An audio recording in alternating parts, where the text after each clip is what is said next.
California for several years, he should go on the internet, on the website of the DMV, and check it out. I see. Wow. And so what documentation will probably be required of them, Attorney Golan? Showing that he has lived in California and maybe something else, but that's millions of people received this special driver's license for people who are illegal in the United States, but California is one of the states that gives them special driver's license. So if it were expired, let's say someone has an expired license and still is undocumented, he will go through the same process of presenting documents that he's been in California for many years? Yes. I see. So there are people that have driver's licenses but are undocumented. Is that right? Yes. So what happens, Attorney Golan, if they commit a driving violation? The police, talks to them and asks for documentation, presents the license, but then asks for more evidence of legal state. Do the police ask for those things? The police may or may not. Most police forces in California don't concern themselves with the immigration status of people they deal with. I see. So, but if they were asked, what do they say? They say that they have a lawyer? They should not lie.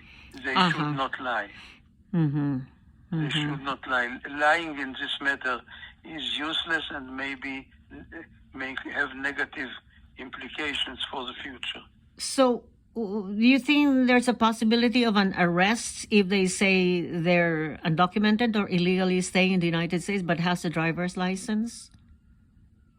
Normally, the police wouldn't care about it. I see. Okay. That's good to know.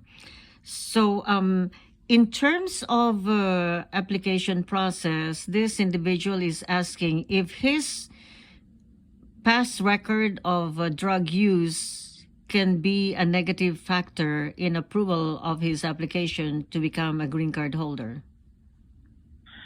There's a very good chance that the answer is yes. Any drug of conviction is a serious matter, and it is impossible to answer such a question over the telephone. He should take a record of his conviction and consult with an immigration lawyer. I see. What other misdemeanors can have negative effect, Attorney Golan, on one's application for a visa? Well, the immigration law defines certain misdemeanors as aggravated crimes. I see. And again, if you have convictions, better consult with a lawyer. I see.